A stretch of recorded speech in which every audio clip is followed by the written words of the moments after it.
अत्यंत विश्वासी अनुसरोनी बाणासी आला रंगी गामासी जेते भगतासी निवास ध्यायत्याजामगाहुं रतशरधनुष्यं बद्धपद्मासनस्थं पीतं वासवसानं नवकमलदलस्पर्धिनेत्रं प्रसन्नं वामाङ्कारुदसीतामुखकमलनिरल्लोचनं निरदाभं नानालङ्कारदीप्तं दधतमुरुगतामण्डनं रामचन्द्रम् अखंडानंदरूपाय संविज्ञानप्रदायिने भवद्ध्वान्तदिनेशाय गुंडाख्य गुरवे नमः। सद्गुरु माऊलीला वंदन करून या ठिकाणी प्राप्त असलेल्या सेवेला या ठिकाणी थोडंफार वाङ्मयीन सेवा परमात्मे चरणी आपण सूर्य श्रोत्यांच्या चरणी समर्पित करण्याचा अल्पसा प्रयत्न आहे। श्रोत्यामध्ये तज्ञ लोक अभ्यास माणसं बसले याची मला जाणीव आहे। विशेष करून काही भागवताचं चिंतन करणारे, ज्ञानोबाच्या ज्ञानेश्वरीचं चिंतन करणारे, रामायणाचं चिंतन करणारे काही सज्जन महात्मे इथं आहेत।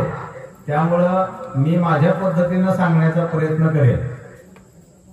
या प्रसंगामध्ये मारुतरायाबद्दलची ओवी पहिली लिहित असताना महाराजांनी असं चिंतन केलेलं आहे की हनुमा अत्यंत विश्वासी, मारुतराय हे विश्वासी भक्त आहेत म्हणतात।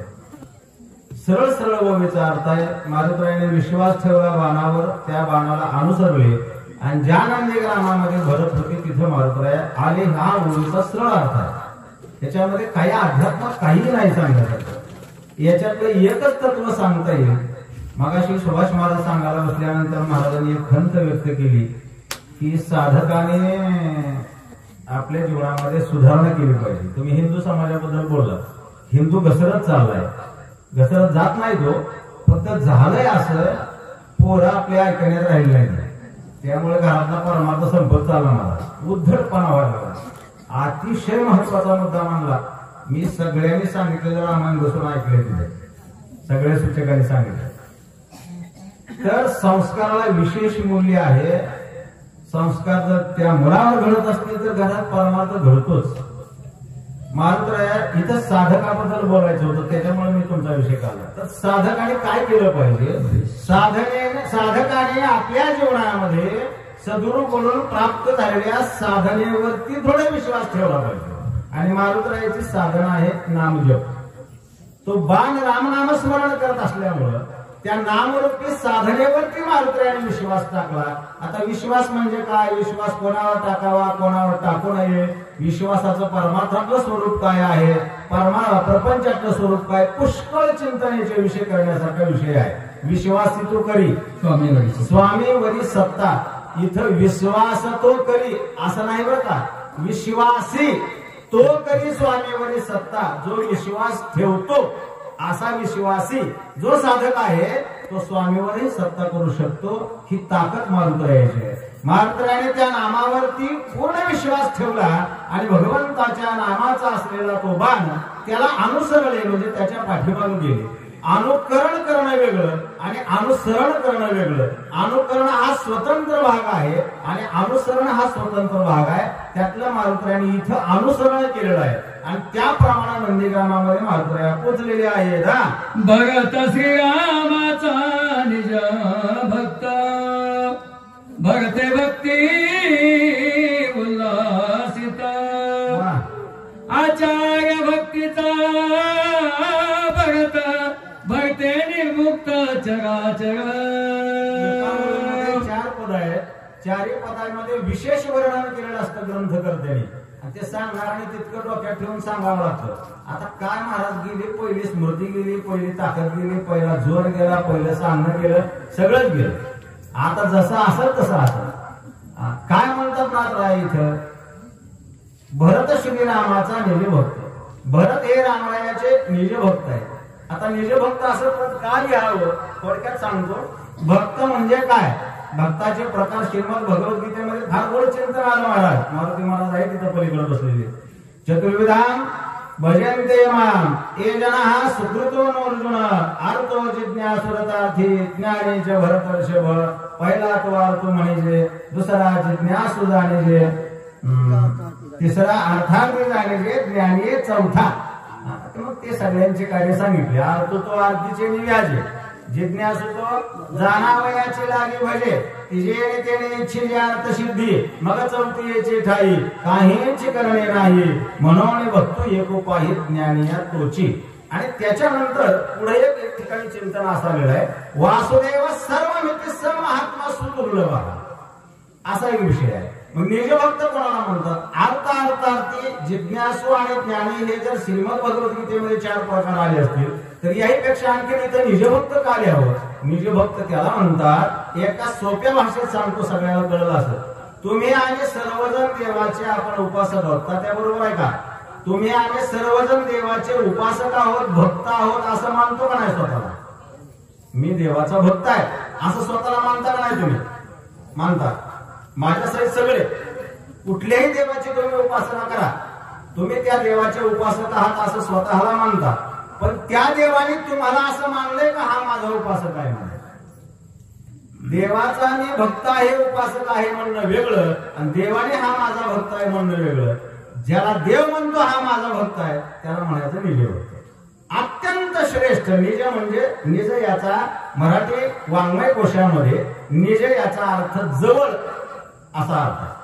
देवाच्या अत्यंत जवळ म्हणजे शरीर धर्माने नव्हे, अगदी स्वरूपाने मनाने अंतःकरणाने जो परमात्म्याशी एकरूप झाला, तया निजेने उपासी वैराग्य का ऋणवैपण देखोनी अंगी मी भक्ताची तनुत्यागी परिचर्या करे. कितीतरी सांगण्यासारखे ओळ आहेत महाराज.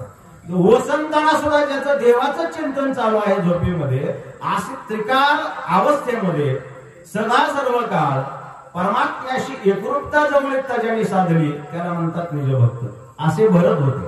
भरताची ही योग्यता आहे, भरत श्रीरामाचा निजभक्त. मग त्याच्यामुळे परिणाम काय झाला? भरते भक्ती उल्हासित. भरताने भक्तीला उल्हास निर्माण करून दिला, मला उल्हास निर्माण करून दिला. भक्ती काय सादृश्य पदार्थ नाहीये, भक्ती ही काय कोणी स्त्री नाही, भक्ती कोणी दावाला एखादी वस्तू नाही. भक्ती काय आहे? मग भक्ती कशाला म्हणतात? तुकाराम म्हणे नवविध भक्ती जाणे तुची शुद्ध.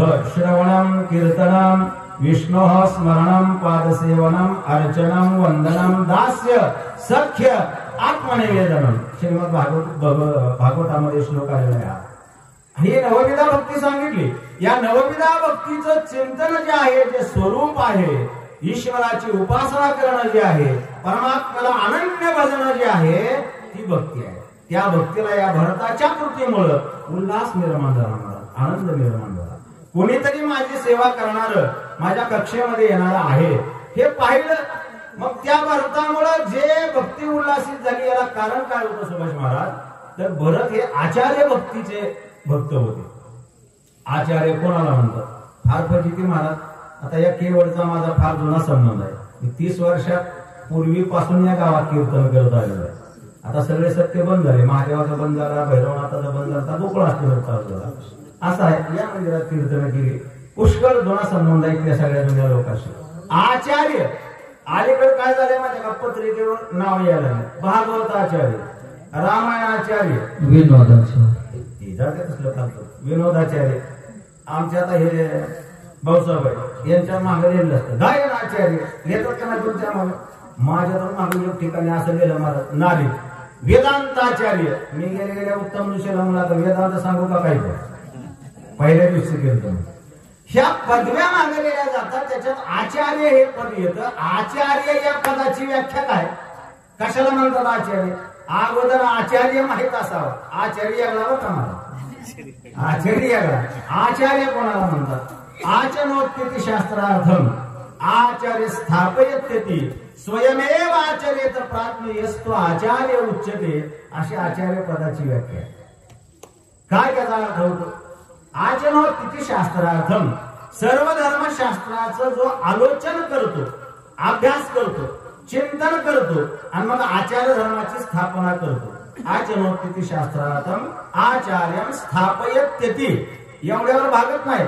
स्वयमेव आचार्यत प्राज्ञ यस्तो आचार्य उच्यते.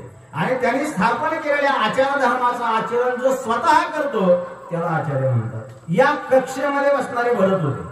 भरत नुसते भक्तीचा विस्तार त्यांनी तिथे केला नाही, स्वतःच्या अंतःकरणात अगोदर त्या भक्तीला आनंदित केलं, उल्हासित केलं.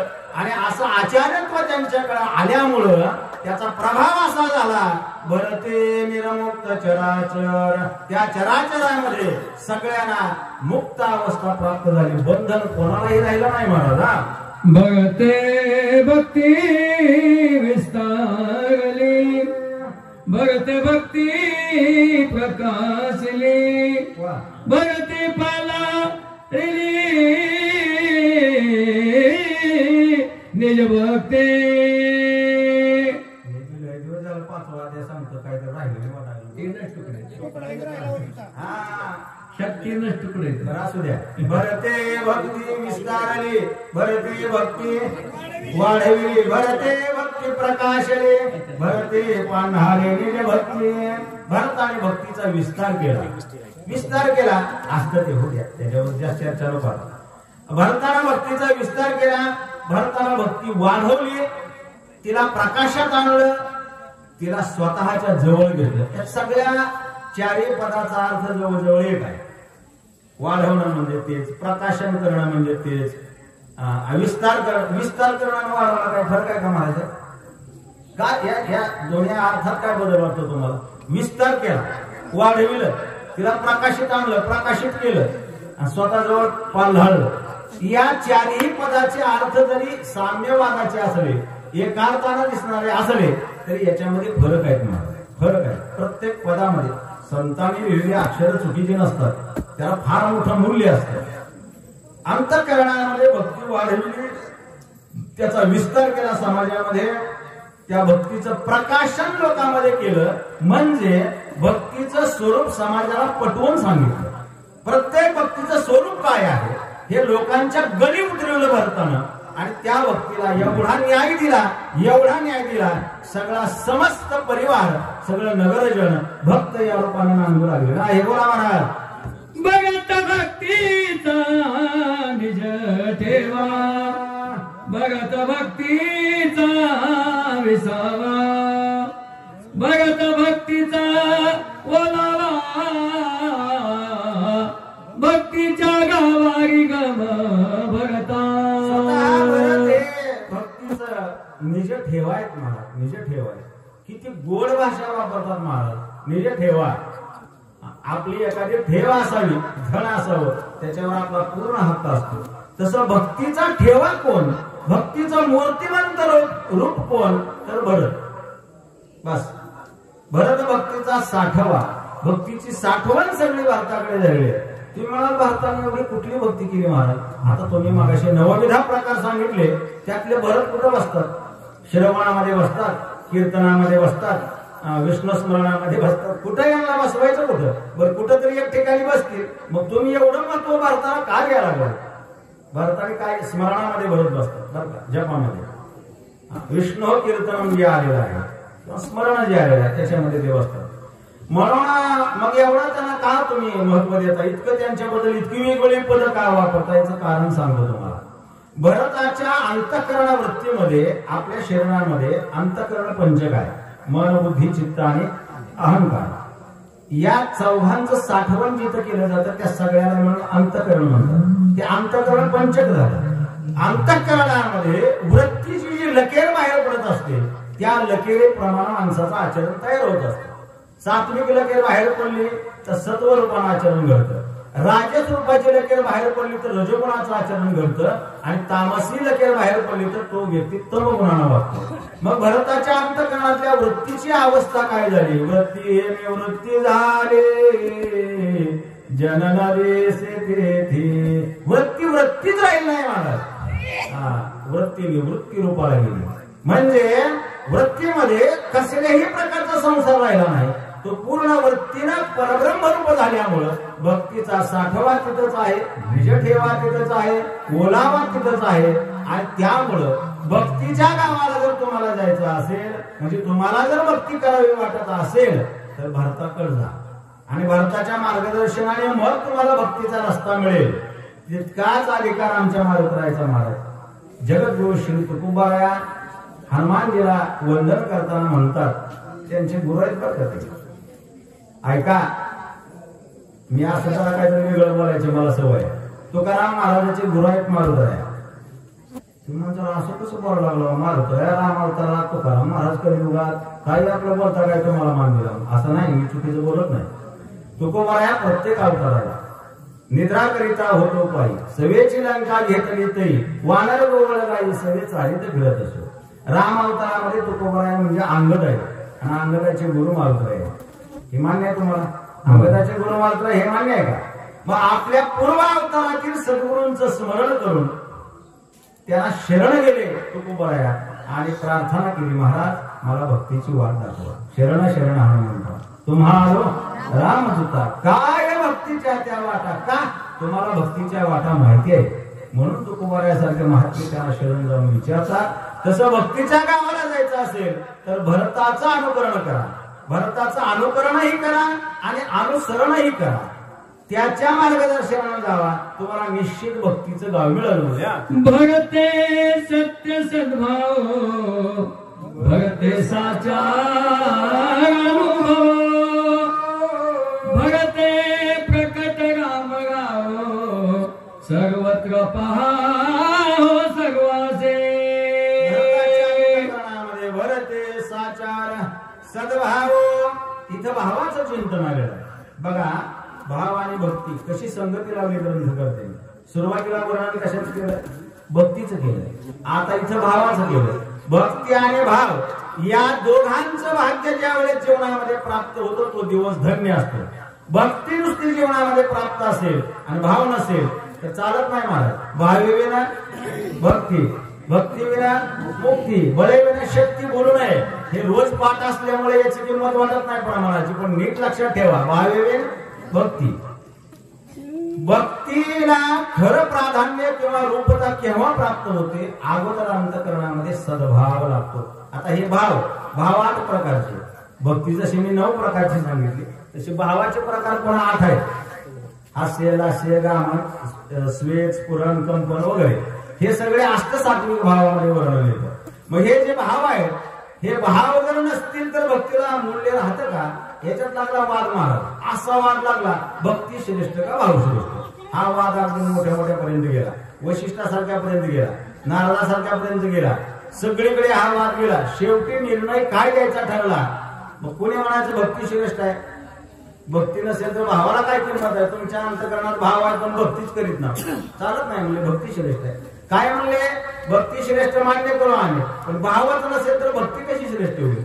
दोघांची मत प्राबल्यानं योग्य होती. काय निर्णय द्यायचा? भक्ती श्रेष्ठ का भाव श्रेष्ठ? तर दोन्ही श्रेष्ठ आहेत. लक्षात ठेवा, एकमेकावर अवलंबून असणारे हे दोन्ही क्रिया आहेत.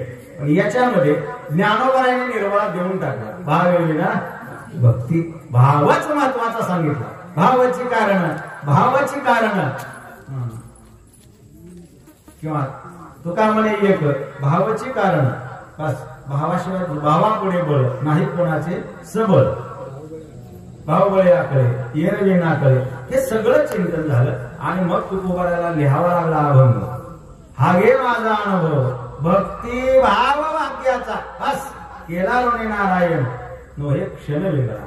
भक्ती आणि भाव या दोन्हीचं सद्भाग्य ज्याच्या जीवनामध्ये प्राप्त होतं तो उच्च कोटीचा भक्त असतो.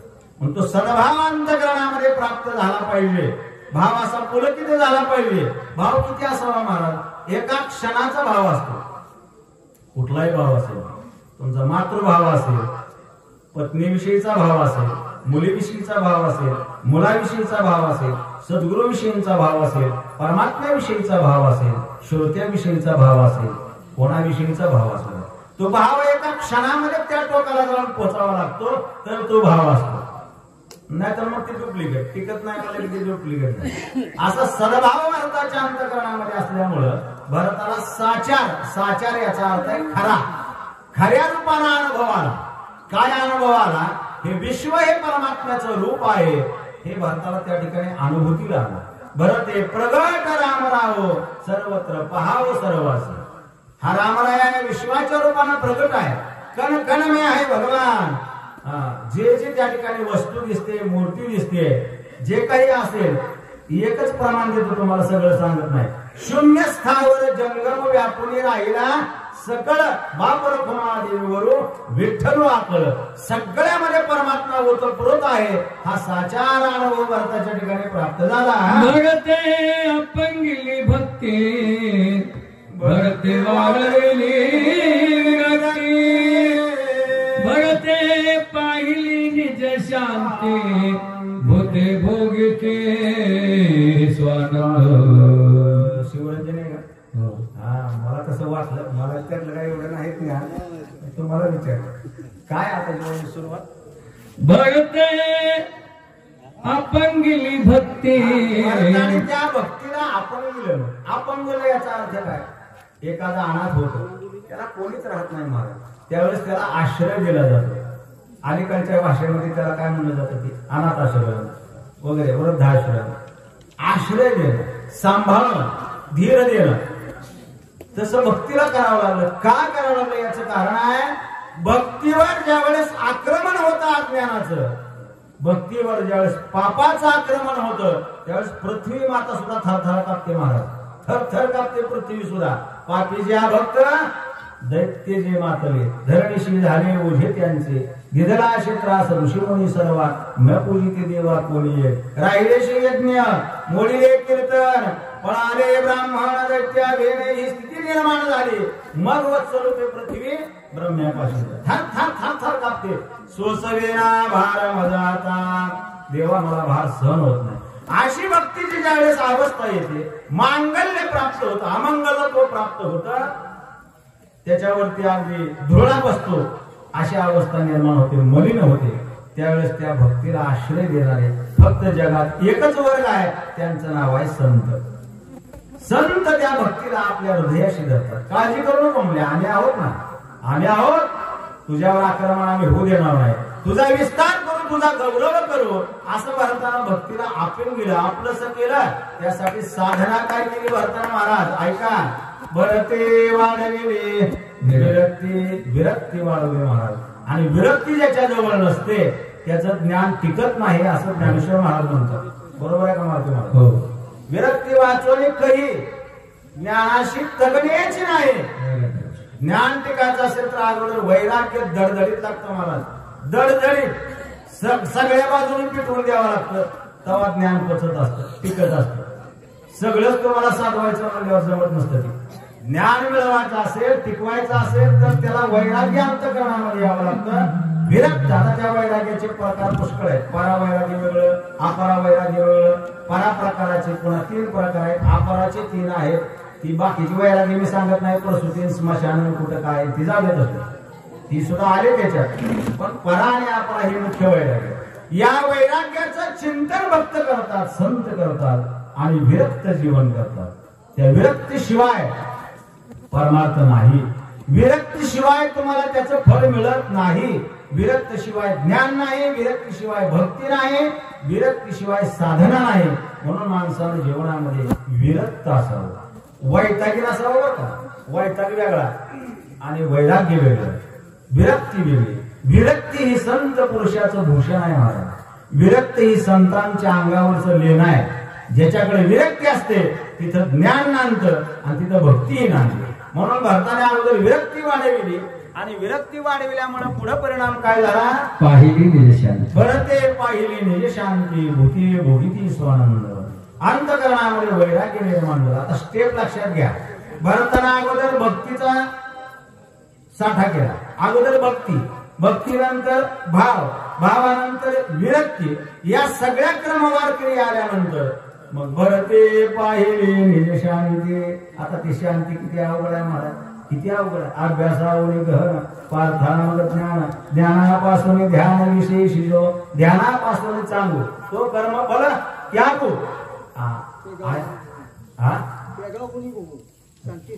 त्यागामुळे भोगू शांती सुखाचा. हेच महत्वाचं आहे, तेच लागायचं होतं.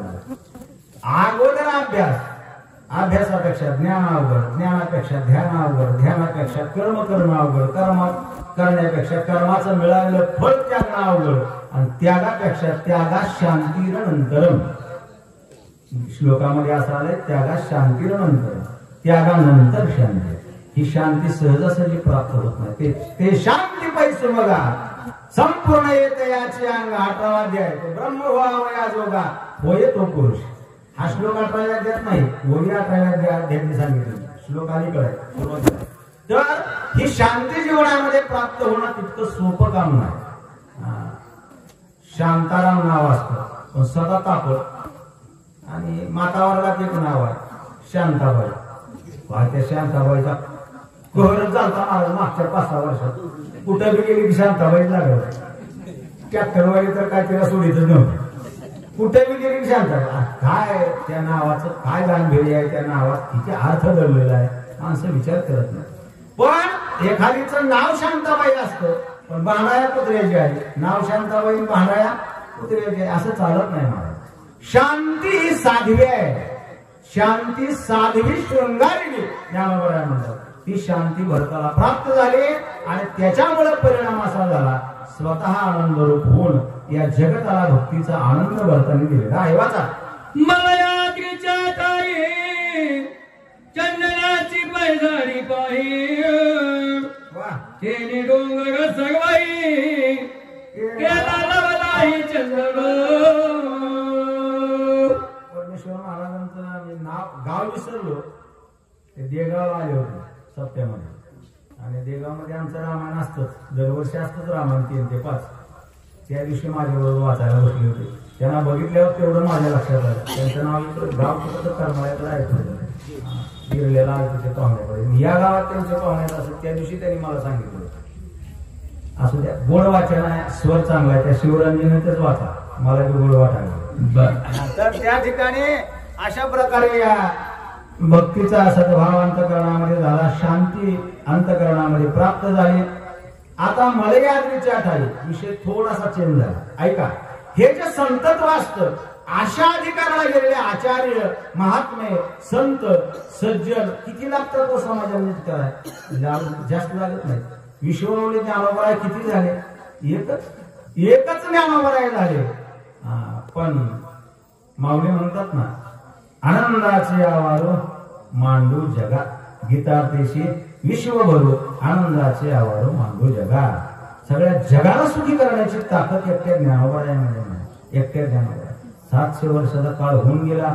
आजही ज्याच्या अंतकरणामध्ये ज्ञानोबरायाविषयी श्रद्धा निर्माण होईल त्याला ज्ञानोबराया ज्ञानच देतात. ज्ञानदेव ज्ञानदेव म्हणतात. ज्ञानदेव देतो अखंड वदनेव देतो वासुदेवची होतो. काय ज्ञानोबरायाची ताकद आहे. किती मोठी शक्ती आहे. किती मोठी आई आहे ती संप्रदायात. किती मोठी ताकद त्या आईची. माऊलींचं चिंतन करा. माऊली भरभरून देतात. एकच ज्ञानोबराया झाले. विश्वाच्या उद्धाराला पुरेसे ठरले. जगद्गुरु तुकोबराय एकच झाले. जगद्गुरु रूपाला गेले आणि जगताचा उद्धार केला. सांगायचा तिथला दृष्टांत असा आहे. मलयाद्रीच्या ठाई चंदनाचे झाडे पाहि. मलयगिरी पर्वतावरती चंदना नावाचे वृक्ष आहे. मग त्यानं काय केलं. त्याने डोंगर सर्वही केला लवलाही चंदन. तिथल्या सगळ्या डोंगराला परिसराला चंदन रूप त्या चंदनाच्या झाडानं केलं. कसं केलं काय केलं पुढे वाचा. नाही आपण तेथे गेला नाही पुढे आलेला अंगवात मगुनी गेला तेने गिरी केला चंदना. चंदन वृक्ष स्वतःहून दुसरीकडे जाऊ शकतं का? जाऊ शकत नाही. ते चल नाही ते आचल आहे. झाड काय चल आहे का? झाड एका जागेवर स्थिर असतं. जिथं ते उगवतं तिथंच त्याचा नाश होतो. त्याला दुसरीकडे हालता येत नाही. भले 500 वर्ष राहील पण त्याच जागेवर राहील. जागा सोडेल नाही. आपण तेथे गेला ती सगळ्या डोंगरावर झाड हिंडत बसत नाही किंवा नाही उपडवणी आणला कुणी त्याला उपटूनही आणलं नाही. मग झालं काय. अंगवात वरुणी गेला तेने गिरी केला चंदन. त्या चंदनाच्या वृक्षावरनं वारं गेलं. नुसतं वारं आपल्या अंगावरून जातं की वारं बऱ्याच प्रकारच्या अंगावर वारं जाते. अलीकडे तीच वारलं वारं जायचं. ती वारं जाणं वेगळं. ती अंगातलं वारं गेलेलं असतं. ही अंगावरनं वारं जायचं. पण आपण चुकीचं बोलतो. काय झालं अंगावरून वारं गेलं. अंगावरून नाही वारं गेलं अंगातलं वारं गेलं असं आहे. मग त्या चंदन वृक्षावरून वाऱ्याची झुळूक आली, चंदनाला थडकून गेली. परिणाम काय झाला? चंदनाजवळ असलेला जो शीतलत्व गुण आहे, चंदनाजवळ असलेला जो सुगंधत्वाचा गुण आहे, तो सुगंधत्वाचा गुण चंदनाने त्या वाऱ्याच्या हातात दिला, देऊन टाकला वाऱ्याकडे. आणि तो वारा पुढे तो चंदनाचा सुगंधाचा गुणधर्म सगळ्या डोंगरावर फिरवू लागला. त्यामुळे सगळा डोंगर चंदनमय झाला. तद्वत हा दृष्टांत आहे. सिद्धांत काय आलाय? हा, एका वनस्पतीचा बळीवार चंदन केला डोंगर, बहकत से चौफेर सुवास थोरावरेला. एका वनस्पतीचा बळीवार, बळीवार म्हणजे महिमा, शक्ती, ताकद, सामर्थ्य, त्या बळीवाराचा अर्थ आहे. एका वनस्पतीचा बळीवार. काय बळीवार आहे? चंदन केला असे डोंगर, सगळा डोंगर चंदनमय केला. बहकत असे चौफेर, सगळ्या चारी बाजूने त्याचा सुगंध दरवळू लागला. सुवास थोरावरेला. आणि एकदा का सुगंध बाहेर पडल्यावर ते आवरत नसतं महाराज. का आवरत नसतं? त्याचं कारण आहे, ज्याचा तो सुगंध असतो त्याच्याही हातात ते राहिलेलं नसतं. तीच भक्ताची अवस्था आहे. म्हणून तर तुकाराम महाराजांना म्हणावं लागलं, माझी मद झाली अनावर वाचा, छंद या नामाचा घेतला असे. त्यालाही कोणा आवरलं जात नाही. इतका सुगंध भक्तीचा ते सोडून देतात. हा, माझ्याचे हृदयी भगवंत, भगवंत तो मूर्तिमंत, तेने काय नवे प्राप्त सौभाग्य संतती जगते. या चंदन वृक्षाने ज्याप्रमाणे डोंगराला चंदन करावं, तसं संत महात्मे आपल्या क्रियेनं, आपल्या भक्तीनं, आपल्या सामर्थ्यानं संपूर्ण जगाला त्या ठिकाणी भक्तीचा आनंद देतात. ज्ञानोबाईची जी प्रतिज्ञा आहे, गीता देशी विश्वभरू आनंदाचे आवर मांडव. आता सुरुवात होईल लक्षात येणार. तैसा वागविलास विस्तारो, गीता देशी विश्वभरू आनंदाचे आवारो मांडू जगा. हा वागविलास विस्तार जो संतांनी केला, सगळ्या जगाला आनंद निर्माण करून देणं, किंवा अवघाची संसार सोप सुखाचा आनंदे भरीन केवळ तयावली, आनंदे भरीन तिन्ही लोकांच्या ठिकाणी आनंद. ही ताकद संतांची आहे, ही ज्ञानोबराची ताकद आहे, ही तुकोबराची ताकद आहे. आणि हे संत ते करू शकतात. ती भरतानी स्थिती निर्माण झाली. सगळं नंदीग्राम राममय झालं. स्वतःच्या हृदयस्थ असलेला परमात्मा, हृदयामध्ये परमात्मा आहे का नाही? ईश्वर सर्वभूतानां हृदयेषु अर्जुन तिष्ठति भ्रामयन् सर्वभूतानि यंत्रारूढानि मायया. श्रीमद भगवद्गीता सांगते. किंवा 15व्या अध्यायात बघा गीतेमध्ये, सर्वस्य चाहं हृदि सन्निविष्टो मत स्मृतिर्ज्ञानमपोहनं च सर्वस्य वेदैरहमेव वेद्यो. वा, ही श्रीमद भगवद्गीतेची चिंतन आहे. परमात्मा कुठं आहे? हृदयामध्ये. तैसा हृदयामध्ये मी रामो. एवढंच घ्यायचं, पुढची वेळ बसत नाही. हृदयात मग किंवा पुढे सांगतो तुम्हाला, 18व्या अध्यायात पुढे चिंतन आलेलं आहे.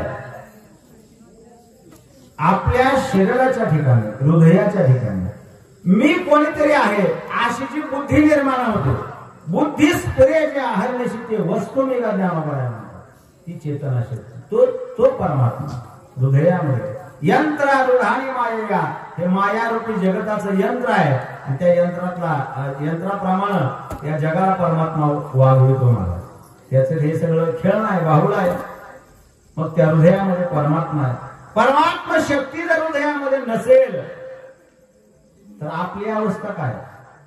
राम बोलो भाई राम बोलो, गेले की पुन्हा एकदा याच्यातला निघून गेले, विषय संपला महाराज. मग हृदयामध्ये असलेला भगवंत यालाच आपण अगोदर ओळखत नाही. ही खरी बोलचूक हित आहे. आपल्या हृदयामध्ये परमात्मा आहे हे का आपल्याला कळत नाही? त्याची आपण साधना करत नाही. संत अगोदर त्याला जाणतात, हृदयस्थ ईश्वराला जाणतात. हृदयस्थ असलेला ईश्वर हा कुटस्थ झाला, ऐका.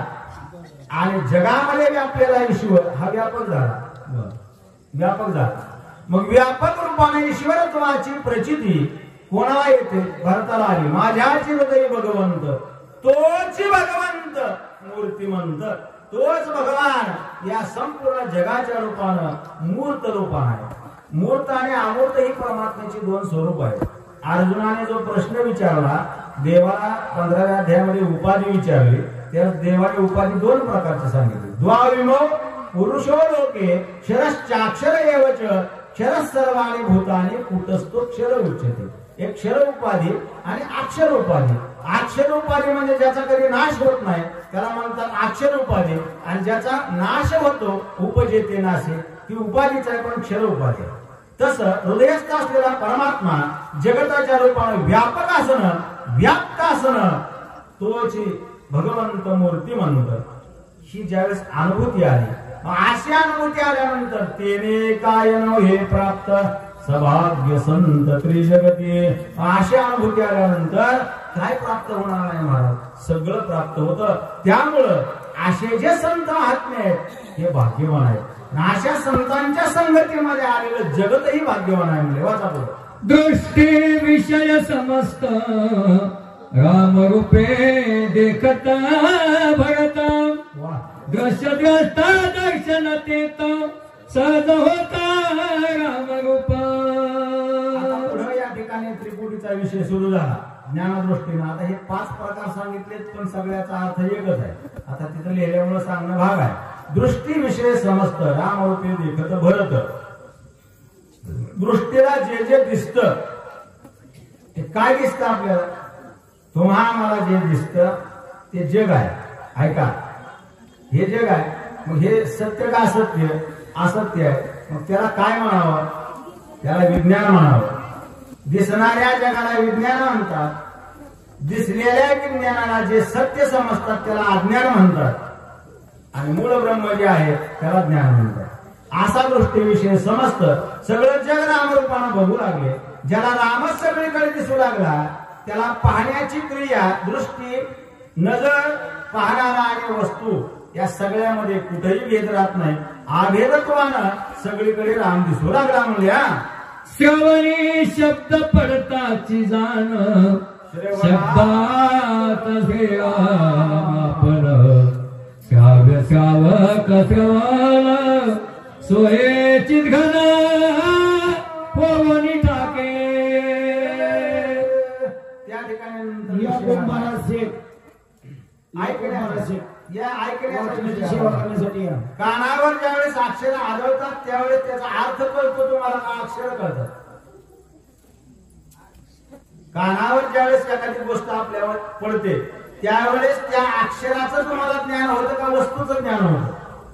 तांब्या, तांब्या म्हणल्यावर तला कानात ह्याचं काय घेतलं ना, तांब्या म्हणजे तांब्या दिसतो ना पुढं, वस्तूचं ज्ञान.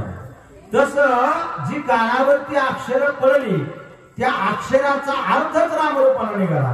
काना वचनाचे भेटी सरिसाची पै किरटी वस्तू होऊन उठी कवने एकूजो. ह्या ओळी ओळी ज्ञानेश्वरी ती. कानावर अक्षर ब्रह्म पडल्याबरोबर त्या अक्षर ब्रह्माचा अर्थ रामरूपाने प्रतितीला येणं हे त्यांचं श्रवण आहे. म्हणजे घाणे घेता वास वासा सभाय परेश घाता गान समस्त चिदाकाश भवनी टाके. गाणे घेता वास नाकाचं कामच आहे महाराज.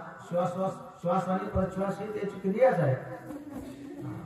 ती श्वास घेत असते बरं. ती वासन सुगंधन दुर्गंधन त्याला काय केंद्र आहे? ती आपलं हवा वळायचं काम चालू आहे. त्याचं आत वळायची बाहेर सोडायची त्याला श्वसन केंद्रीय म्हणलेलं आहे. मग आता तुम्हाला चांगला वास आल्यावर बरं वाटतं, जरा 5-4 मिनिटं तिथंच उभं वाटतं.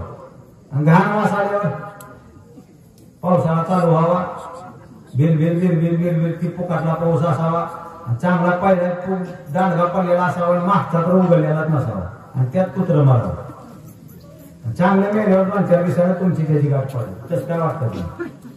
जावं माणूस ना तो पण गंधच आहे ना, सुगंधच आहे तिथे. त्याला आपण दुर्गंध म्हणतो. दुर्गंधी आल्यानंतर ती लक्ष देत नाही मनुष्य तिकडे. किळसवान निर्माण होतं. काकू ही रे पिशीत जैसे श्वानाचे का ज्ञानोबा तिथे विट निर्माण होतो. आणि सुगंध म्हणल्यावर आनंद वाटतो. पण असं तिथं नाही महाराज. वासा बरोबर वासा सबाह्य परेश परावाणी पासून अगदी तिथपर्यंत श्वास हा थडकला जातो. त्या परेशी भेट घेऊन तो येतो महाराज. ही सगळं तंत्रज्ञान वेगळं आहे, याचा अर्थ सगळा वेगळा आहे. योगातली ही प्रक्रिया आहे आणि या दृष्टीनं श्वास ही ब्रह्मरूप झाला. म्हणजे त्वचा घेऊ जाय स्पर्शासी तव दोही ते राम प्रकारासी. त्वचा स्पर्श स्पर्शनासी सहज समगासी श्रीराम. स्पर्श घेतल्याबरोबर मृदू कठीण हे स्पर्शाचे गुण आहेत. खळबळीत लागले की दुःख होतं, मऊ लागले की बरं वाटतं असं नसतं ते. संत महात्म्याच्या ठिकाणी हे राहत नाही अवस्था महाराज. मृदू आणि कठीण हे स्पर्शाचे जरी गुण असले तर सगळीकडे रामरूपता निर्माण झाल्यामुळे ब्रह्मभाव अंगी निर्माण झाल्यामुळं अंगाशी जगतला पिशिताशन हेही स्मरण नाही. वामदेवाख्यांना वाद्य आहे का नाही. मग तिथं स्पर्श विषयात चिंतन आलं का नाही. पण त्याला काही घेतले नाही महाराज. ब्रह्मरूप भावी आपण ब्रह्मनिष्ठा राखी पूर्ण तत्परायण अहर्निशी ही स्थिती निर्माण झालेली असते. त्यामुळे स्पर्श विषय रामरूप झाला. रसना घातली आवडी घेता राम रसाची गोडी. फुटी झाली देशोधडे रसना ओसंडी रसाते. रसना घातली आवडी. रसना याचा अर्थ जीभ. जिभेला आवड निर्माण झाली महाराज. गरम गरम भजी खावी. आता एखाद्या सुद्धा हॉटेलकडे येतच का नाही म्हणजे व्हायचा घाताशी आपण काय एक प्लेटच्या वरून इतकी चव लागलेली असते महाराज. कशामुळे त्याला चव असतील काय घाम त्यात टाकतात का कशामुळे टेस्ट येते काहीच कळत नाही. पण तिथं माणसं आवडून जातात, खातात. एखाद्या विषयाची गोडी लागली जिभेला ती गोडी सुटत नाही महाराज. किती तर लोकांमध्ये चर्चा करा तंबाखू सोडायच्या पण सुटतच नाही का ती जीभ त्याच्यात अडकली महाराज. रसनाविषयी इतका बेकार आहे महाराज. सगळ्या विषयात अवघड विषय दोनच आहे. एक जीभ. जीभ म्हणजे रसना. या रसनेला जो आकळला जातो तो निश्चित देवापर्यंत जातो. पण भागवतामध्ये असं चिंतन केले जिभेनं सगळ्याला आकळलं म्हणजे कलियुगात. जीभ आणि शिष्ण या दोघांच्या आधीन जग राहील असं नाथांनी भागवतात लिहून ठेवलेलं आहे. पण ही रसना ज्या वेळेस नामामध्ये रंगते रसना रातली आवडी घेता रामरसाची गोडी. त्या रामरसामध्ये ती जीभ ज्यावेळेस रंगली जाते रकारा पुढे मकार मांडोनी करिता उच्चार नासे पापाचा संहार होतो नर पुण्यात्मा राम राम राम दोची अक्षराचे काम. हाच रसनेचा निज धर्म बदलू. आता याज्ञवल्क्य स्वात्मसौख्य ज्ञान काढण्यातली गोडी आहे प्राकृत मध्ये. त्या रसनेचा निज धर्म रामच व्हावा. रामाशिवाय त्या जिभेला काही बोलताच येऊ नये. देवाविना काही आता बोलण्याची नाही ही स्थिती निर्माण होणं म्हणजे रसना रातली आवड. कर्मेंद्रियाची गती सेविता श्रीरामाची शक्ती. वा वा. उडाली कर्माची कर्मगती स्वेच्छा वर्तती निष्काम. ज्ञानेंद्रिय ज्या रीतीनं ब्रह्मरूप झाली कर्मेंद्रिय यांना स्वतंत्र अस्तित्व नाही. कर्मेंद्रियांना स्वतंत्र अस्तित्व नाही. शरीरामध्ये इंद्रिय 10 सांगितली बर का. जशी ही ज्ञानेंद्रिय 5 सांगितली काय. पहिल्यांदा डोळा, पुन्हा काय सांगितलं कान, पुन्हा नाक, पुन्हा जीभ आणि त्वचा ही ज्ञानेंद्रिय सांगितली. जसं हस्त, पाद, बुध, शिश्न आणि वाचा 5 कर्मेंद्रिय सांगितले. पण पंच ज्ञानेंद्रिय ही जशी वागवितील तसे ह्यांना वागावं लागतं. ह्यांच्या हातात काहीच नाही महाराज. पायाच्या काय हातात आहे कुठं जायचं. ज्ञानानं सांगावं लागतं त्याला चला आपण पंढरपूरला तर पाय तिकडे जातील. तुम्ही नाही सांगितलं तर पाय जाणार नाही. कर्मेंद्रिय ही ज्ञानेंद्रियाच्या अधीन असतात म्हणून ते जसं वर्तन करतात तसं कर्मेंद्रियाचं वर्तन असतं. भोसले गुरुजींची आठवण झाली महाराज. ते दृष्टांत सांगायचा त्यांनी सांगून वेळ घेत नाही. मग कर्मेंद्रिय ही त्याच्यामध्ये विलीन होतात. कशात ज्ञानेंद्रियाच्या कर्मामध्ये. म्हणून ज्ञानेंद्रिय ब्रह्मरूप करणं महत्वाचं. आईसा भगत रामे कोंदला तो देशाची राम झाला. हनुमान अत्यंत सुखावला देखो लागला पूर्व. असा राम भरत रामे कोंदला. कोंदणं याचा अर्थ वेगळा आहे बरं का. काय आहे ग्रंथामध्ये संत साहित्यामध्ये प्रत्येक पदाला महत्व आहे. कोंदण याचा अर्थ काय? कोंदण त्याला म्हणतात जिथं जागा शिल्लक राहत नाही. सबाह्याभ्यंतरी अवघा परमानंदुरी याला म्हणतात कोंदण. आंतरबाह्य शुचित्व, आंतरबाह्य भक्ती, सगळीकडे कुठंही जागा शिल्लक न राहणं याला म्हणतात कोंदण. कोंदाटले डोळ्यापुढे परब्रह्म, सावळे परब्रह्म. बर का, गवळणीमध्ये चिंतन आलेलं आहे. तर कोंदाटणं याचा अर्थ सर्व रूपानं प्रगट होणं. असा राम भारताच्या शरीरामध्ये कोंदाटून गेला. भरत रामे कोंदाटला. रामरूप अशा प्रकारची अवस्था निर्माण झाली आणि त्यामुळे सगळं सुखरूप अवस्था झाली. हे दृश्य पाहिलं कोणी? मारुतरायाने. आणि मारुतरायाला मोठा आनंद वाटू लागला. बोला. नगरा बाहे आगाम वक्ष धोनी राम राम राम रूप सकल गुम प्लवंगम विस्मित. वृक्षातून पानातून राम प्रभूचं स्मरण ऐकू येतंय. ध्वनी ऐकू येऊ लागला महाराज. सत्य घटना आहे त्या. जिजाबाई भाकर घेऊन निघाले तुकोबारायला. नदीच्या पलीकडे गेल्यावर 3 वाटा फोडतात. 3 डोंगराकडे जाणार. मालक कुठे गेले असतील सांगून तर जात नव्हते तुकाराम महाराज. मग जिजाबाईंना 3 वाटाला माती घ्यायची महाराज. माती कानाला लावायची किंवा त्या मातीला कान लावायचा. खाली कान लावायचा. विठ्ठल विठ्ठल रामकृष्ण हरी विठ्ठल केशवा रामकृष्ण हरी विठ्ठल केशवा. ध्वनी ऐकू आला. जिजाबाईला आनंद वाटायचा. इकडे गेले महाराज आणि बरोबर त्या दिशेने जिजाबाई जायच्या. महाराज बरोबर गावाचे भजन करत बसलेले असे सापडायचे ना. मग ते घोरडे असो, वामगिरी असो किंवा आणखी मग भंडारा असो, तिने असो. ही जर माती राम राम म्हणत असेल तुकोबारायच्या पायाखालची माती राम राम म्हणते. जनाबाईच्या गौऱ्या विठ्ठल विठ्ठल म्हणतात. तर माझ्या भारताच्या नंदीग्रामातली झाडं का म्हणत नाही? हा सिद्धांत खोटा कसा म्हणायचा महाराज? हा सिद्धांत सत्य आहे. गवतातून राम राम, तृण रामे कोंडले, झाडातून राम राम. आणि ही सगळी राममय अवस्था ज्यावेळेस मारुतया पाहतात विस्मयचकित होतात महाराज. चाकाटून जातात मारुतया. दिशा तुम दुमिती गावे तूने कोंदली गाम नामे वायु गरजे गाम नामे योम रामे कोंदले. काही दिशाने रामस्मरण ऐकू येऊ लागलं. दिशा कोंडल्या रामनामे. ऐका, आकाश रामनामाला कोंडून गेलं. वायू रामनामाची गर्जना करू लागला. पंचमहाभूतामध्ये रामनामाचं सत्यत्व दिसू लागलं. आणि अनुभव सगळा ज्ञानी असलेल्या, भक्त असलेल्या, महान नामधारक असलेल्या मारुतरायाला आला. आणि मारुतरायाला आश्चर्याचा धक्का बसलेला. सत्संगे धरा सदगा भूते वाग्मिती निरंतर सांडुनी कठिनत्व प्रकार मृदवाग स्वय झाले. आता हे झालं का? आता पुढचा टप्पा आला. आता आली पंचमहाभूत.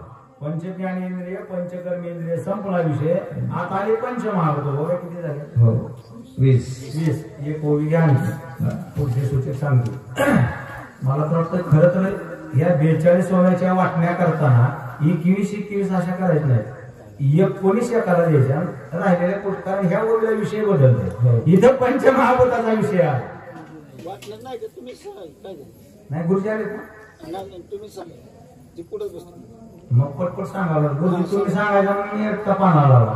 नाही तुम्हीच. आता बरं आहे मग बरं असू द्या. आता हे पृथ्वी हा जो गुणधर्म आहे, पृथ्वी तेज वायू आणि आकाशी पंचमहाभूत आहे. पृथ्वी कशी कठीण आहे. मग हीच पृथ्वी शरीरामध्ये असते. त्या शरीरातल्या पृथ्वी तत्वानं अनुवारपण आलं. कशामुळं? नामामुळं, भक्तीमुळं. वाचा. सत्संगे धरा सदगा भूते वाग्मिती निरंतर झाली ना. सत्संगती ओलावली अतिशांती धरेशी आली. एकात्मता विस्तारली वर्तो लागली अविरुद्ध. सत्संगती धरेशी लागली. काय जमतं तेव्हा? पृथ्वीला संतांची संगत लावणं. पृथ्वी काय सामान्य आहे का? कसा कठीण तो प्रकार दिला जाणार. पण ही व्यवहारामध्ये जे पृथ्वी समोर दिसते तीच पृथ्वी शरीरामध्ये आहे. सगळी तत्व पंचमहाभूत आहे त्या शरीरामध्ये. त्या पंचमहाभूताची तत्व प्रत्येकाची वेगळी आहेत. पृथ्वीचं काय तत्व आहे? पृथ्वीचं तत्व आहे लम, त्याचं बीज लम आहे. ओम लम पृथ्व्यात्मने नमः. त्या पृथ्वीचा स्वर नाकातून निघाल्यानंतर जो बेंबीपर्यंत जाऊन ठळकतो त्यावेळेस पृथ्वी तत्व शरीरात चालू. प्रत्येकाची फळं वेगळी आहे, ते फार अवघड विषय आहे मला. या पृथ्वी तत्वामध्ये जर तुम्ही एखादं काम धरलं, पृथ्वी तत्व काम निश्चित होणार पण सावकाश होणार. हळू हळू हळू भागवत फेटायचं बांधकाम चालू सावकाश होणार पण काम करायला जाणार.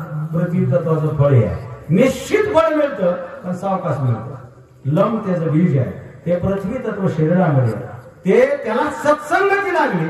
त्या पृथ्वी तत्वाला जर संतांची संगत लागली तर साधकाच्या जीवनातलं पृथ्वी तत्वाचं कठीणत्व प्रकार नष्ट होतो आणि ते अविरुद्ध वागतं म्हणजे भक्तीला अनुरूप होतं. सत्संगती झाली जीवना विसरोनी अधोगमना. ऐक्यव्रती सकळ जना अतिस्वादन मधुरगते. पाणी बघा, भूताचे क्रम कसे आले. पृथ्वी पहिल्यांदा सांगितलं, दुसरं आप सांगितलं, आता तेज, मग वायू आणि मग आकाश. उत्पत्ती कशी आहे आणि लय कसा आहे याचं सगळं सविस्तर चिंतन सुज्ञाने डोक्यात घ्या. आता हे दुसरं सांगितलं जीवन. जीवन म्हणजे पाणी. आता जीवन हे तत्व, पृथ्वी तत्व शरीरामध्ये कुठल्या रूपाने आहे, कुठल्या धातूच्या रूपाने आहे, मेदमांस वगैरे. तसं आता हे जलतत्व शरीरामध्ये वीर्य, रक्त, लाळ, मूत्र, रंध्र ह्याच्या रूपाने ते आहे. आता हे जलतत्व जे आहे शरीरामधलं त्या जलतत्वाला सत्संगती लागली. पाणी कुणीकडून वाहतं. आता हे काय ज्ञानावराला विचारलं असेल का कोणी, तरी ज्ञानेश्वर महाराजांनी 18व्या अध्यायामध्ये दिली काय गमतीच आहे काय. खलारा वाहे पाणी भ्रमर फुलाचे आयने का नाना सांजवणी वत्सची पा. ज्ञानोबरा खलारा म्हणजे उताराकड पाणी वाहतं, हा नियम आहे मला. पण संत संगतीमध्ये गेल्यानंतर ते त्याचा स्वभाव सोडून देतं, ते अविरुद्ध वर्तन करू लागतं. संत संगतीमध्ये जीवनाला धन्यता प्राप्त होते. म्हणल्या गाय देखोनी सज्जन निववी देवोनी जीवन नागरी पापी म्हणून उपेक्षा पाण्याच्या ठिकाणी संत संगतीने आलेलं महत्व काय आहे. साम्य दशे कशी आहे बघा बर का. आयुषी जेत साम्य दशा ही प्राप्त जिथे होते ही भागच वेगळा आहे मला. गाय देखोनी सज्जन, गाय आली म्हणून पाणी म्हणतं पी माझ्यातलं पाणी. आणि तिथं जर वाघ आला तर वाघाला ढकलून देतं का गायीची कृषा हरो वाघरा विषय हो म्हणे मारो हे नेण्याची गा करू तो ये जैसे वाचा. तेजासी होता सत्संगते आकर्षणी दाहक शक्ती सोय प्रकाश सर्वभूती त्रिजगती माझी विचरे. जलतत्वाचं बीज आहे ते सांगायचं राहिलं, त्याचं बीज आहे वम. ओम वम अमृतात्मने नमः. ते जलतत्व तिथपर्यंत चालतं, पोटापर्यंत, हृदयाच्या थोडस तिथपर्यंत, हृदयापर्यंत चालतं जलतत्व. जलतत्वामध्ये जर काम धरलं 100% यश आणि तातडीनं. मग अशी काय सांगितलं मी, पृथ्वी तत्वामध्ये यश आहे, सावकाश आहे. जलतत्वात यश 100% यश आहे, फेलत नाही, फास्ट आहे, लगेच मिळणार. त्याचं बीज आहे वम. ओम वम अमृतात्मने नमः. ते जलतत्वाचा विषय संपला. तिसरा आला अग्नी. अग्नीचं काय बीज आहे, अग्नीचे बीज आहे रम. ओम रम तेजात्मने नमः. फल काय सांगितला, फल अग्नीचं फल काय महाराज, 10 तत्व शक्ती नाशच की जाळणं. ही काय सोपी गोष्ट आहे का, अग्नी म्हणजे सोपी गोष्ट नाही. आता तो त्या ठिकाणी अग्नीनं काय केलं, आपल्या ठिकाणची 10 तत्व शक्ती आकर्षण करून घेतली, सौम्य झाला. ज्ञानेश्वरी मधली एक प्रमाण म्हणून तुम्हाला उभी देतो बर का. कवली ते उदार गदा असुरा देत कैवल्य सदा कैशे चक्रहन गोविंदा जे सौम्य तेजे मेरे. याच्यातलं मला सांगायचं फक्त सौम्य, बाकीच्या ओळीचं काही घेणं नाही. भगवंताचं चक्र सौम्य तेजाचं आहे असं वर्णन केलंय. आणि भागवतकाराने चक्राचं वर्णन अति ज्वलय फट ज्वलय स्वाहा असं सुदर्शनाचं वर्णन केलं. इतकं सुदर्शन धगधगीत आहे म्हणले, ज्याच्यावर ते सुदर्शन सोडील त्याचा काटाच निघणार म्हणले. खलास एका क्षणात ब्रह्मांडाची रचना नष्ट करणार इतकं तेजस्वी, इतकं दाहकत्व शक्ती आहे. कशात? सुदर्शन आणि सुदर्शन चक्र.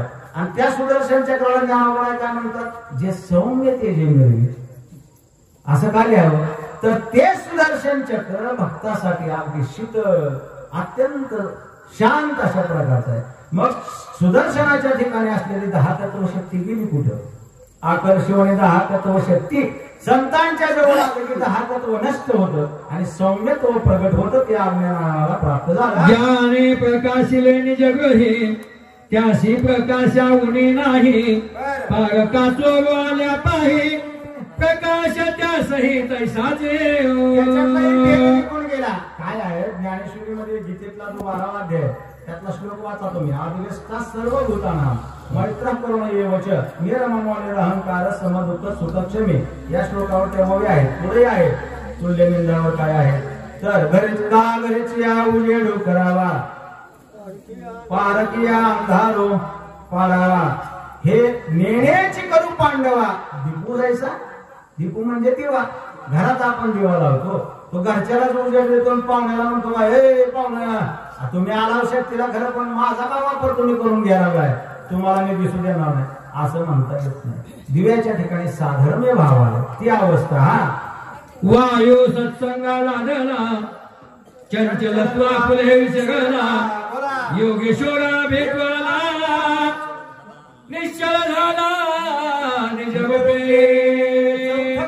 सांगितलेला वायू. वायूचं काय लक्षण आहे महाराज? चंचल हे मला कृष्ण प्रमाती बलवद्रढम तस्याहम निग्रहम म्हणणे वायू इव सुदुष्करम. वायू म्हणलं की चंचल आहे. चंचल हे करू का ते करू. त्या वायूचं बीज काय आहे? तेजाचं बीज सांगितलं मी तुम्हाला. रम. पृथ्वीचं लम, पाण्याचं वम, तेजाचं रम. आता चौथा प्रकाराला काय? वायू. वायू. वायूचा आहे यम. ओम यम वायुव्यात्मने नमः. आता ही वायू कसा चालतो सांगतो तुम्हाला. श्वास शरीरातून चालू झाला. जो श्वास असा तिरका निघेल, तिरका सरळ येत नाही, असा तिरकच निघतो तो वायू तत्वातला श्वास असतो. त्याच्यात जर गरम निघाला तर अग्निमिश्रित वायू असतो. सगळ्याची फलं वेगवेगळी आहेत. ती खरं तर इथं पाठावर सांगायचा विषयच नाही. त्याच्यावर सगळं रोजच्या जीवनातल्या घडामोडी कळत असतात. ही तुम्हाला कसं काय कळत? त्याला काय कळत नसतं. त्या योग्याला ते कळतं. महाराजांचं एक वाक्य आहे. विश्व हे सगळं विश्व नाकात आहे. विश्व नाकात आहे. ज्ञानोबाची भूमी मारुती महाराज तुम्हाला आठवत असली तर सांगा. साता समुद्रा पलीकडे देखील स्वर्गचा आलोचो ऐके मनोवतावर के मुंगीचे. ही कोणाला प्राप्त होतं महाराज? ज्याला नाक कळतं त्याला. ज्याच्या नाक ताब्यात आहे त्याला हे कळतं. ज्याला तत्व समजतात त्याला सगळं ज्ञान प्राप्त होतं. आता ही वायू तत्व. वायू जर लागला, वायू लागला की शांत बसणे, सगळं कृष्णाचं चिंतन करणे. का हे करू का ती करू? ज्याची वृत्ती स्थिर राहत नाही, सारखा बदल, त्याला म्हणायचं वायू तत्व. आणि वायू तत्व हा कार्याचा नाशच करतो. हा विचरे तरी सर्व देही पर्यासक्त नव्हे काही. सुवास दुर्वास न मने काही निसंग पाही विचरत.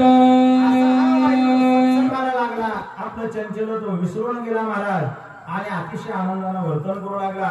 मग त्या वायूच्या ठिकाणी काय परिणाम आला? सुगंध किंवा दुर्गंध याची जाण कशामुळे होते शरीराला? वायू तत्वामुळे होते. वायूमुळे तो सुगंधित पदार्थ आहे का दुर्गंधित आहे हे कळतं.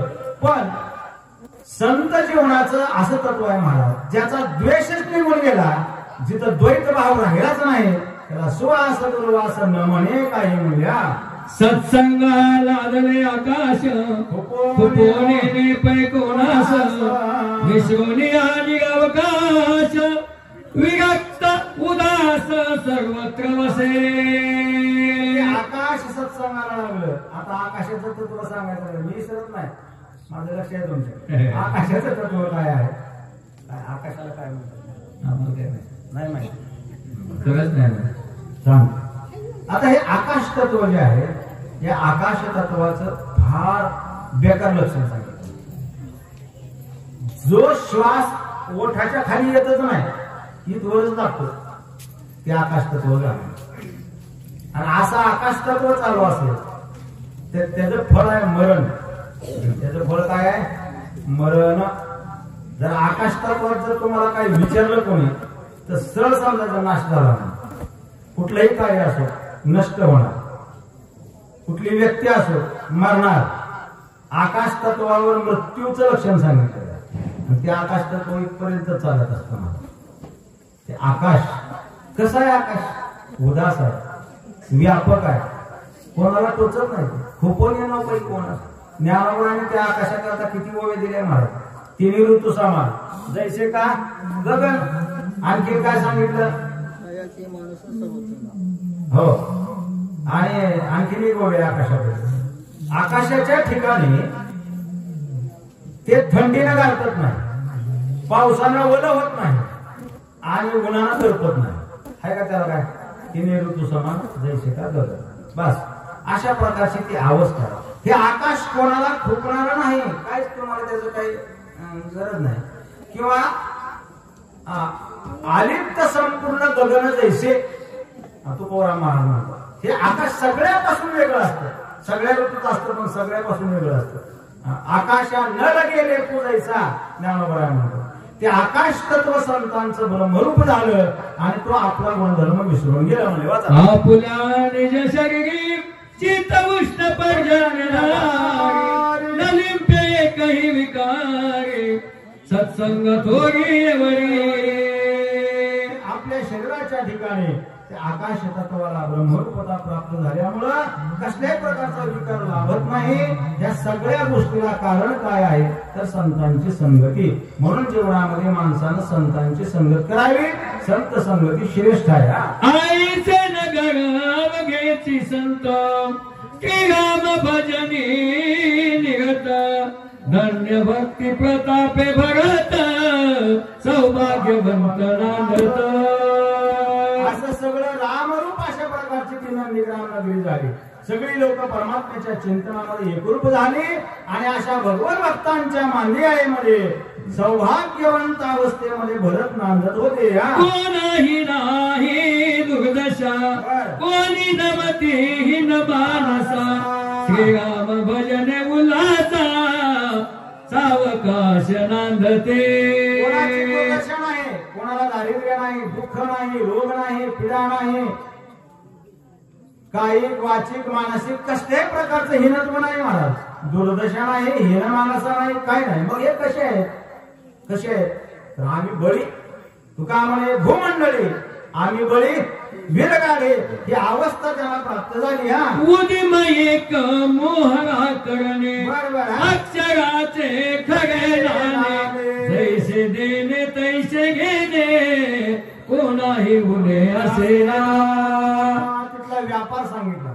व्यापार भक्तीमध्ये आहे बरं का महाराज. तुकारामाने लाभ व येतो व्यापार करा काय फार शिकवावे. हे जसं व्यवहारामध्ये आलं तसं भक्तीमध्ये सुद्धा या क्षेत्रामध्ये सुद्धा व्यापार आहे. आता हा जो व्यापार आहे भारताच्या नगरीतला जैसे एका अक्षराचे नाणे. कुठलं एक अक्षर आहे? एक अक्षर कोणाला म्हणतात? एक अक्षर फक्त ब्रह्म्याला म्हणतात. एक अक्षर ब्रह्म असतं आणि त्या ब्रह्माचा व्यापार हे करतात. काय व्यापार म्हणल्यावर काय तर द्यावं लागतं तेव्हा काहीतरी मिळतं. दुकानात तुम्ही गेला आणि तुम्हाला काय घ्यायचं? चहाची पुडी घ्यायची. विक्रम चहा द्या. दुकानदार म्हणतो दे पैसे. पैसे तर द्यायला तर मागायचं तर सांगा तुमचं तरी करावं लागलं का? देणं घेत साधं कशाला तुमचा मसाला घ्यायला आल्यावर तुम्ही फुकट द्याचा का आम्हाला? महाराज 1 किलोचा मसाला द्या. बांधणार सगळ्या तुम्ही 25 पुढे सगळा गुन्हा करणार कॅरीबॅग मध्ये बांधणार ठेवा लागेल मला न्यावा मसाला द्या एवढे पैसे. पैसे घेताना मसाला देता हे देणं घेणं व्यापारामध्ये आहे. इथलं देणं घेणं कसं नसतं. एका अक्षराचे खरे नाणे. एक अक्षर याचा अर्थ आहे ब्रह्म. ब्रह्मच घ्यायचं, ब्रह्मच घ्यायचं. ही फक्त चालतं कुठं? बायका नाव ठेवायला गेल्यावर राम घ्या, कृष्ण द्या, गोपाळ घ्या, गोविंद द्या. म्हणजे काय सगळं एकच की. हे जसं असावं त्याप्रमाणे वाचा. एकच वस्तू देता घेता एका बोलाची चकता एका वाचुनी सर्वता दुजी वार्ता असेना. एकाच देणं घेणं आहे. राम कोणी, नाम घ्या किंवा देव घ्या कोणी, देव घ्या कोणी, हे जे आहे ना, देवच द्यायचा आहे, देवच घ्यायचा आहे. याचा सरळ अर्थ सोप्या भाषेत सांगतो सुभाष महाराज. सेवित्व हा रस वाटितो आहे, संपला याचा अर्थ. मी नामस्मरण करतोय, तुम्ही पण देवाचं नामस्मरण करा. नाम मी घेतो आहे, तुम्हीही घ्या. ह्याच वस्तूचा व्यापार चाललेला आहे हा सगळा. ही भारताच्या नगरातील लोक करत होते. तिथं कसल्याही प्रकारचा दुसरा विषयच नाही मला. तुझे पणे ते दलाल थकू पाहे तत्काल, सर्वस्वी नेतान लगे पर घेऊन सबळ जातसे. जिथं दुजेपणा येतो म्हणजे द्वैत जिथं निर्माण होतं तिथं नाश होतो. जिथं अद्वैत स्थिती असते तिथं विश्वास असतो आणि विश्वासात नाश होत नाही. पण द्वैत निर्माण झालं की मग तिथं दलालाला नुकसान झालं म्हणायचं. शेतकऱ्याचा आणि खरीददाराचा संबंध कोण घडवून आणतं? दलाल. वाळाची फिरते देव महाराज. शेतकऱ्याच्या अंगावर कापलं तर कवरनेच नसते ती, कुठं शेण लागलेलं असते, कुठं फाटलेलं असते, त्याला इस्त्री नसते, ती घालत असते ती. आणि घ्यायला आलेला काय मुंबईचा आलेला असतो, ती बी शेतकरीच असतो, त्याची बी तसली. ह्या दोघांपेक्षा कापड दलालाची भारी असते, पांढरी शिपट कापड. हे नादच करायला नाही त्याचा. ती म्हणते महाराज उगत चलत चलत 5,000 मिळतो, उगत गाठकेत पाय पलाय महाराज. हा दलाल आला की शेतकऱ्यालाही दुःख निर्माण झालं, विकणारला, आणि घेणारालाही सुख लागत नाही महाराज. शेतकऱ्याचं जेवढ्याला जायचं त्यापेक्षा कमी न जातं आणि घेणाराला जेवढ्याला मिळायचं त्यापेक्षा जास्त पैसे मोकळे लागतात. याला कारणीभूत आहे दलाल. तो दलाल कसा आहे तो आहे का? जयते त्याची उडी पडे, सर्वस्वेसी जीवित पुढे, काही उपाय न चले पुढे, पडे रोकडे अनगते. जीवित वेशी हानी घडे. अनर्थामध्ये पडलं जातं महाराज. कोणाला कोण पडतं? जिथं दलाल येत होती. आता ही दलाल कोण? बाजारात घेणारे दलाल वेगळे महाराज. हे काय 4 पैसे घेऊन जाते पुढच्या आठवड्यात आणि सुपारीला महाग असते, त्या बघूला महाग. दलाला तसलंच असतं. करते कष्टाचा पैसा कोणीकडे आला आणि कोणीकडे गेला काय त्याला माप आहे. कवा दलाला तुम्हाला सुखी दिसली का? दलालाच्या तोंडावर कधी तेल दिसलं का? इथं जर एखादा दलाल असलेला ठोकायचा मला तसं नाही बाबा, तुमचा दलाल करा, मला काय घेऊन देईल नाही. पण निस्तेज असतो दलाल का? पैसा सत्याचा नसतो, लबाडीचा असतो. हे नीट निरीक्षण करून बघा तुम्ही. दलालाच्या चेहऱ्यावर तेज नसते, निस्तेजपणा असतो आणि कधीच समृद्धी नसते, नेहमी झालेली असते. ही 2 लक्षणं आहेत त्याच्यापासून. आता इथला जो दलाल आहे परमार्थामध्ये एक दलाल आहे. त्या दलालानं सगळा घात केला मला. जीवाशी मरण पडे रोकडे अनर्थी, अनर्थात पडलं जातं. आता तो दलाल कोण आहे तो ऐका तेवढा. अंगलू मंगलू नंद भाषा, सवेग निवटू पाहे न कळे सहसा, दलाल ऐसा द्वैताचा. या दलालाची भाषा ती 5वा अध्याय सांगायचं म्हणजे ती दलाली भाषा मागं पाठ केली मी दिवस झाले. तर काय होते काय बोलली होती महाराज? 100ला काय म्हणत शिकारा. हा आता येते बघा. शिकारा, ठोकण्या, कप एक आले सगळे येते पुढे पाठ करणार. ही असली भाषा पाठ करावी लागली आम्हाला ती सांगायचं. पण त्याचा घ्यायचा काही संबंध नाही होत. अंगलू आणि मंगलू ही नंद भाषा आहे. नंद भाषा म्हणजे सांकेतिक भाषा. पण दसगुरुजी माझं मत असा इथलं मला भावलेलं किंवा परमार्थिक दृष्टीने याचा अर्थ सांगतो. अंगलू, अंगलू म्हणजे ही बोट, बरोबर आहे. हे अंगलू किती आहेत? 10. आणि मंगलू, मंगलू म्हणजे मंगळ नावाचा ग्रह. तो ग्रह मालिकेत किती स्थानी आहे? 8म स्थानी आहे बरं का. 10 किती झाले? 18 झाले. 18 काय आहेत आपल्याकडे? 18 पुराण आहेत. 18 पुराणाने 18 मत मानले मला. एक म्हणतो देव सगुण आहे, एक म्हणतो देव निर्गुण आहे. कोणाचं काय कोणाचं काय, ह्या 18 पुराणाने 18 मत मानले आणि सिद्धांत वेगवेगळे मानले. त्याच्यामध्ये साधकाची फसगत होऊ लागली. कोणाच्या मागे जायचं? सगुणोपासकाच्या मागे जायचं का निर्गुणाच्या मागे जायचं? ज्ञानाच्या मागे जायचं का भक्तीच्या मागे जायचं? वैराग्य संपादन करायचं का उपासना करायची का वारी करायची? काय नेमकं करायचं काय? अनेक साधनाच्या ज्या वेळेस समोर वाटा तयार होतात. नाना साधनाच्या केल्या खटपटा तरी त्या न पवतीची याचा दारवंटा. हो निळोबर आहे म्हणतात. अशी अनेक साधनं ज्यावेळेस निर्माण होतात. ध्यानेन आत्मने पश्यन्ति केचिद आत्मनमात्मनः अन्ये सांख्येन योगेन ज्ञान योगेन च परे. अशी ज्यावेळेस अनेक साधनं समोर येतात त्यावेळेस साधकाच्या अंतःकरणामध्ये द्वैत निर्माण होतो. काय करू?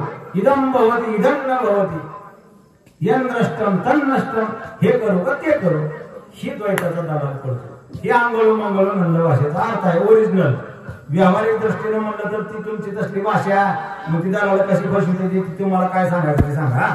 बघताना की लोकाच्या तुड स्वयंबुद्धी बी एकांग विग होता द्वैताचा संचार गती सत्वराचे दिदे.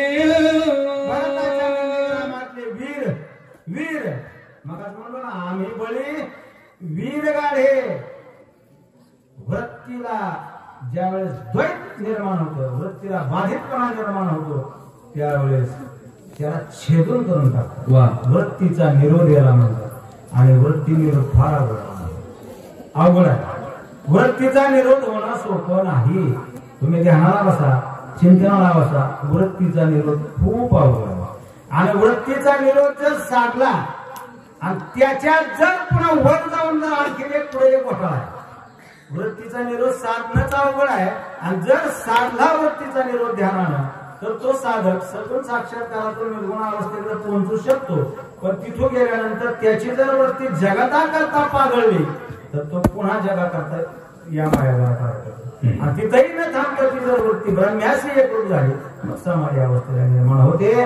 त्या वृत्तीला बाध निर्माण होऊ नये, वृत्तीमध्ये काही अडथळा निर्माण होऊ नये म्हणून त्या वृत्तीला छेदून टाकतात, त्याचा नाश करतात. म्हणजे ते द्वैत घालवतात. हा एक एक उदिमाईचा अखरी सगळे आकाशा द्वैताची तेंद्र कोण दशा पगम पगेशा विनटल. परम परेश असलेला जो परमात्मा आहे म्हणजे परावाण्याच्या ठिकाणी ज्याचं अस्तित्व आहे अशा निर्गुण परब्रह्माला आपल्या श्वासाच्या दृष्टिकोनातून चिंतन करून ज्याने आकळलेलं असतं असे महात्मे त्या परमपरेशाला विनटलेले असल्यामुळं त्यांच्या अंतःकरणातल्या वृत्तीला बाध निर्माण होत नाही. यांची वृत्ती न राहता निवृत्ती अवस्थेला प्राप्त होते. या वृत्ती सत्वच्छेदी वाचली ना? वाचली की वृत्ती सत्वच्छेदी वाचली. त्याच्या अगोदरची राहिली असेल नाही. हा मग झालं. हातवती चौबागे कथा कीर्तन चौफेगे गाता गाम कीर्ती गजगे अम्मग जगे तुषागे. मग त्या वृत्तीला छेदन करून टाकतात, वृत्तीचा बाध करतात, त्या वृत्तीला एकरूप करतात, त्या वृत्तीला भगवंताशी एकरूप करतात. परमपरेशा विनटले, परमपरेशाला विनटतात.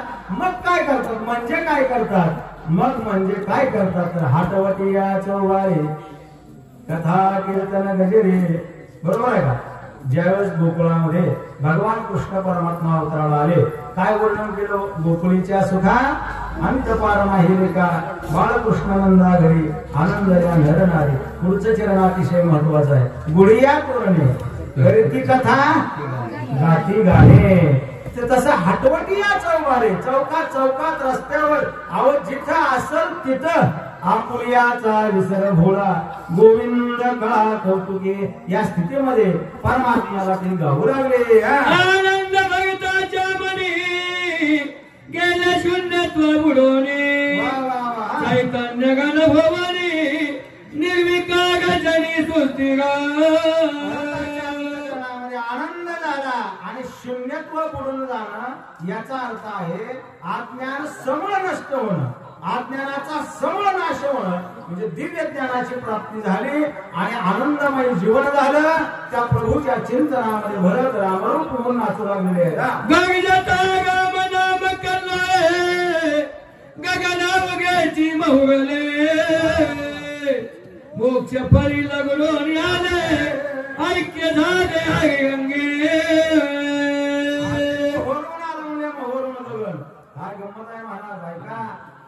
आंब्याला मोहर लागावा आणि दगडून त्या ठिकाणी फळं लागायचे आंब्याच्या झाडाला आंबे लागायला आंबट नाही तुम्हाला आंबे कमी आहेत आंब्याचं प्रमाण कमी आहे यावर्षी पण ज्यावेळेस भरपूर आंबे लागतात दगडून येतात झाडं वागतात महाराज घोषच्या घोष तशी अवस्था आनंद रूप अवस्था झाली कसल्याही प्रकारचं दुःख नाही स्वप्नी दुःख कोणी न देखती डोळा कशामुळं नामाच्या गजरे भयसुतले ही नंदीग्रामातली स्थिती आहे महाराजा देखता नगर वतांत कपिस्वानंद डुल्लत पुढे देखील भगताती विस्मित सोय झाला यानंतर जे सूचक वाचकांची नाव येतील त्यांनी या ठिकाणी व्यासपीठावर यायचं आहे मारुताने त्या नंदीग्रामाची अवस्था